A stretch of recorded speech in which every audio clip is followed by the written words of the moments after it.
May utang po ako sa Santa Barbara kasi hindi ako nakarating ng fiesta at magkakaroon na naman ako ng utang sa Holy Family Fiesta dahil meron din pong misa sa ibang parokya. Kaya ito ay pambayad sa lahat ng aking kasalanan sa Santa Barbara. Kaya ako naririto.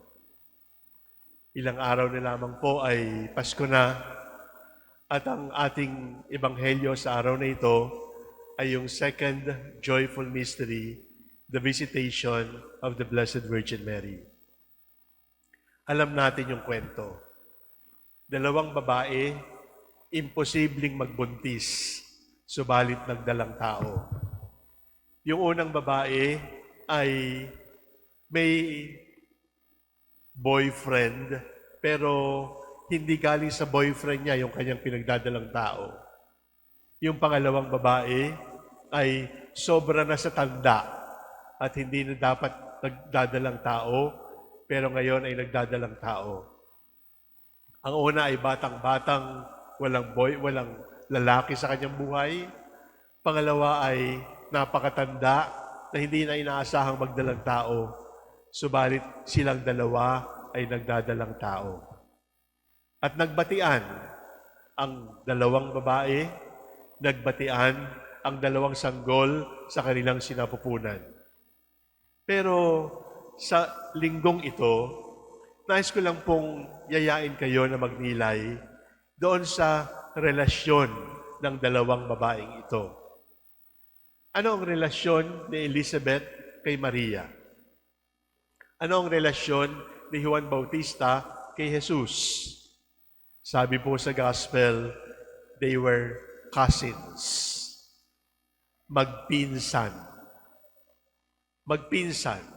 Sino ba ang magpinsan? Yung tatay at nanay namin, nanay at nanay namin magkapatid, magpinsan kami.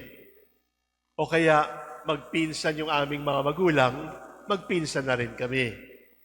Pinsan ang tawag natin doon sa ganong tao, sapagkat mayroon tayong relationship sa dugo. Subalit, yun lang po pa talaga ang pinsan? Di ba ang ibig sabihin ng pinsan ay mayroong kaugnayan? Di ba ang ibig sabihin ng pinsan ay kahit malayo na, ay mayroon tayong dugo na nag-uugnay sa atin? Di ba ang ibig sabihin ng pinsan ay kahit malayo na, ay mayroon tayong parehong pinanggalingan? Kaya sa araw na ito, bilang paghahanda sa Pasko, ay tingnan natin, sino ba talaga ang aking pinsan? Sino ba talaga ang mga pinsan na inaasahan ko? At sino ba talaga ang mga pinsan na hindi ko inaasahan? Halimbawa, inaasahan ba niya na magdadalang tao si Elizabeth? Hindi. Inaasahan ba niya na lulundag yung sanggol sa sinapupunan? Hindi. Inaasahan ba niya na sasabihin ni Elizabeth sa kanya, "Blessed are you among women"? Hindi. Pero kahit hindi niya inaasahan, dinalaw niya at sinorpresa siya ng Espiritu Santo. Sinorpresa siya ng Diyos at nagsalita ang Diyos sa pamamagitan ng kanyang pinsan. Hindi inaasahan ni Elizabeth na darating si Maria. Subalit, sinorpresa siya kanyang pinsan at sa sorpresang ito, nagdinalaw ng Diyos siya at ang kanyang sanggol na si Juan sa kanyang sinapupunan. Anong ibig kong sabihin? Sa paghahanda po natin ng Pasko, sigurado yung magpipinsan magkakainan. Sa paghahanda natin ng Pasko, sigurado yung pinsan may exchange gifts. Sa paghahanda natin ng Pasko, sigurado yung magpipinsan magkakantahan, magkukwentuhan, at masaya.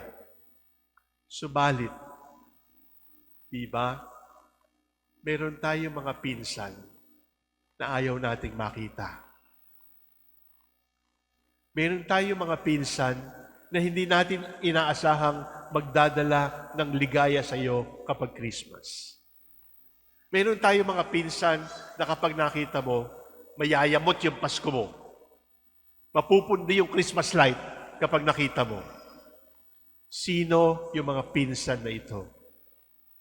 Halimbawa, di ba, yung Team Saplan at saka Team De Los Santos, kahit magkaiba ng partido, ay magpipinsan kasi parehong Santa Barbara. Di ba yung Team Guico at saka Team Espino, di ba magpipinsan kasi parehong Pangasinan? Di ba yung Protestante at Katoliko, di ba magpinsan kasi pareho namang naniniwala kay Kristo? Di ba yung Muslim at yung Kristiyano magpinsan kasi pareho namang Pilipino? Hindi ba yung Amerikano at saka yung Pilipino magpinsan kasi pareho naman tayong tao? Subalit, sa halip na hanapin natin yung mga nagkakaisa sa atin, yung mga nag-uugnay sa atin, yung mga dugo na nag-uugnay sa atin, mas binibigyan natin ng pansin, mas binibigyan natin ng pagkakataon yung mga hindi natin pagkakasundo.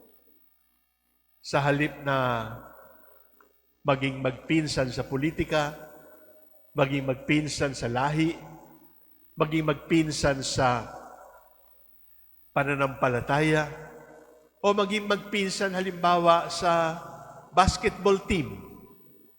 Sa halip ay ang hinahanap natin ay yung pinag-aawayan natin at yung pagkakaiba-iba natin. Iba't iba tayo, totoo. Subalit, iisa tayo sapagkat magpipinsan tayo at hindi lamang magpipinsan, magkakapatid tayo sa isang bansa, sa isang binyag, sa isang pananampalataya, sa isang katauhan.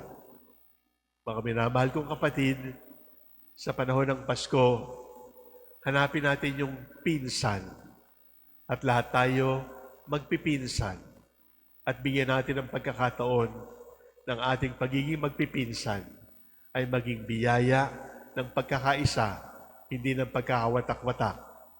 Maging biyaya ng pagbubuklod, hindi ng pagkakahiwa-hiwalay. Sapagkat ang totoo, hindi lamang tayo magpipinsan, magkakapatid tayo kay Kristo.